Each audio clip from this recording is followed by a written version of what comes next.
دیکھو یہ اس پروپیگنڈے میں مت آؤ کہ پاکستان ایک سیکولر اسٹیٹ ہے. لوگ یہ کہتے ہیں کہ یہ اسلامی ملک نہیں ہے. نہ نہ نہ، پاکستان کا جو قانون ہے نا، آئین میں یہ لکھا ہوا ہے کہ یہاں کوئی قانون اسلام کے خلاف نہیں بنے گا. یہ اتنی مضبوط شق ہے کہ اسمبلی 100% مل کے بھی اس کو چینج نہیں کر سکتی. یعنی اگر اسمبلی کے ممبران سب کے سب اس پہ ایگری ہو جائیں کہ پاکستان آج سے ایک سیکولر اسٹیٹ ہوگا، تو بھی اسمبلی کے پاس یہ پاور نہیں ہے. یہ اتنی مضبوط شق ہے. تو اب حکمرانوں کو مت دیکھو کہ وہ شرابی ہیں، کبابی ہیں یا کیا ہیں. اس کی میں ایک مثال دیتا ہوں آپ کو. دیکھو امریکہ میں اگر کوئی صدر بن جائے، اتنی بڑی داڑھی ہو، تہجد گزار ہو، نیک ہو، پرہیزگار ہو، تبلیغ میں چلا لگا ہوا اس کا، تو کیا امریکہ ایک اسلامک اسٹیٹ بن جائے گا؟ نہیں بنے گا. کیونکہ لا کیا ہے بھئی؟ سیکولر اسٹیٹ ہے. تو اسی طرح پاکستان میں کوئی ملحد بھی اگر وزیر اعظم بن جائے نا، ایک مثال دے رہا ہوں، پاکستان کے لا میں یہ ہے کہ بن نہیں سکتا وہ. کوئی آرمی چیف اللہ نہ کرے کوئی قادیانی بھی بن جائے، تو بھی پاکستان اس سے سیکولر اسٹیٹ نہیں بنے گا، کیونکہ وہ آئین پر چلنے پر مجبور ہوگا. کیونکہ شک کیا ہے بھائی؟ قرآن و سنت کے اگینسٹ کوئی قانون بولو بن نہیں سکتا. آپ کہہ سکتے ہو پھر یہ اتنے سارے قوانین جیسے عدالتی خلا ہے اور بہت سارے قوانین اسلام کے خلاف کیوں ہیں؟ اس کی بہت معقول وجہ ہے.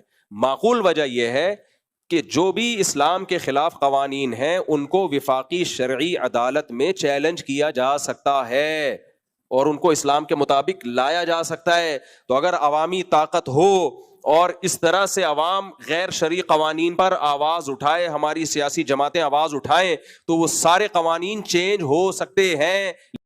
پاکستان کے مطالبے کے وقت بچے بچے کی زبان پر یہ نعرہ تھا، پاکستان کا مطلب کیا؟ لا الہ الا اللہ.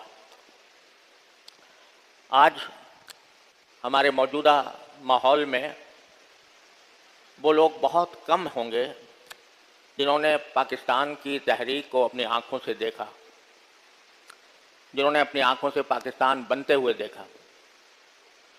آج کے حکمران برسر اقتدار لوگ، چاہے وہ سول اداروں سے تعلق رکھتے ہوں یا ملٹری اداروں سے تعلق رکھتے ہوں، وہ ہیں کہ جنہوں نے اپنی آنکھوں سے وہ منظر نہیں دیکھا جب پاکستان بن رہا تھا.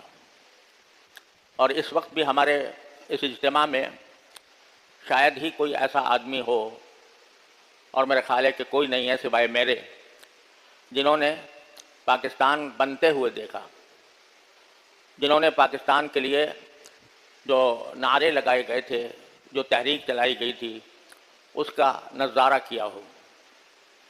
میں اس وقت بہت کم سن بچہ تھا، لیکن اتنا شعور ضرور تھا کہ آس پاس کے ماحول میں جو پاکستان کی تحریک چل رہی تھی اور قدم قدم پر پاکستان زندہ باد، لے کے رہیں گے پاکستان، خون کے ندیاں بہائیں گے، پاکستان بنائیں گے، کہ نعرے اس وقت سے، بچپن کے وقت سے کانوں میں گونجتے ہیں.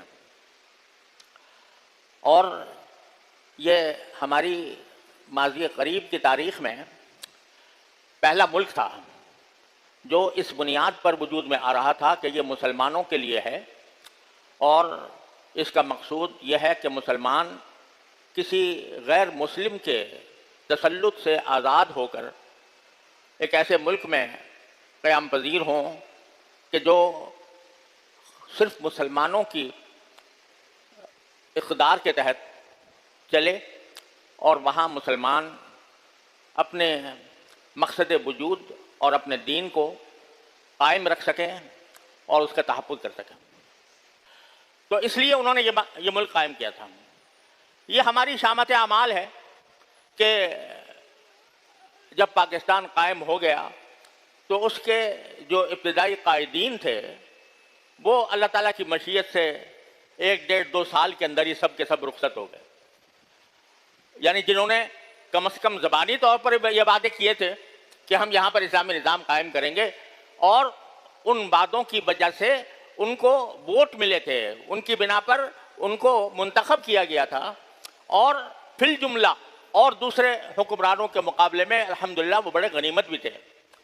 تو ان میں مثلا نوابزادہ خان لیاقت علی خان مرحوم جو پہلے وزیر اعظم تھے پاکستان کے، تو وہ بڑے مخلص آدمی تھے، اور انہوں نے پاکستان کے لیے باوجود نوابزادہ ہونے کے جب ان کو شہید کیا گیا تو شہادت کے بعد ان کے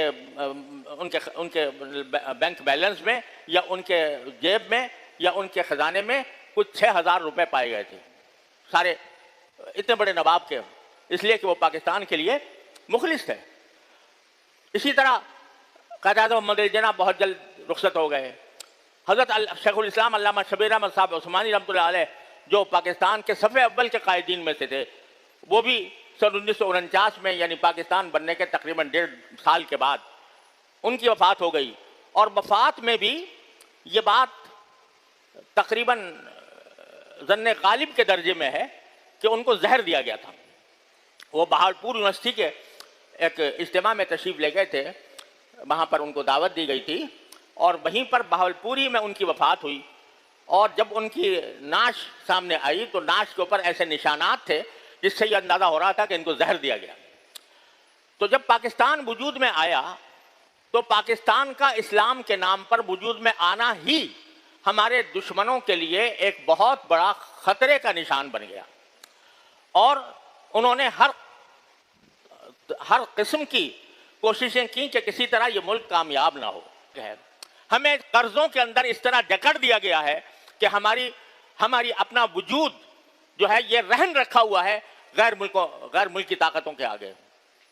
اتنے قرضوں میں ہمیں جکڑ دیا گیا۔ ایک ایسا ملک جس کے پاس بے شمار وسائل ہیں، جس کے پاس پہاڑ ہیں، جس کے پاس دریا ہیں، جس کے پاس سمندر ہیں، جس کے پاس صحرا ہیں، جس کے پاس نباتات ہیں، جس کے پاس جنگلات ہیں، سارے قدرتی وسائل اللہ تعالیٰ نے عطا فرمائے ہیں، لیکن اس کے باوجود ہم قرضوں میں جکڑے ہوئے ہیں، اور قرضوں کی جکڑ بند کی وجہ سے ہم اپنے اصل مقاصد کی طرف بڑھنے کے لیے معذور ہو رہے ہیں کہ ہم در حقیقت ایک طرح سے غلام بنے ہوئے ہیں اپنے قرض دینے والوں کے۔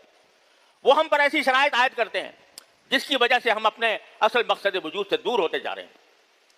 یہ صورتحال ہے جس سے کہ آج ملک میں تقریباً ہر شخص پریشان ہے، اور بسا اوقات مایوسی کی حد تک پریشانی بڑھ جاتی ہے، لوگ مایوس ہو رہے ہیں، اور بعض اوقات لوگ پاکستان چھوڑ کر باہر جا رہے ہیں۔ بہت بڑی تعداد ہے جو اس لیے پاکستان چھوڑ کے جا رہی ہے کہ یہاں پر مسائل اتنے گمبھیر ہو چکے ہیں جو ان کو اس کے کوئی حل کی صورت نظر نہیں آتی۔ السلام علیکم جی دوستو، آپ نے دیکھا اور سنا شیخ مفتی تقی عثمانی صاحب حفظہ اللہ کو کہ شیخ مفتی تقی عثمانی صاحب حفظہ اللہ کیا بیان فرما رہے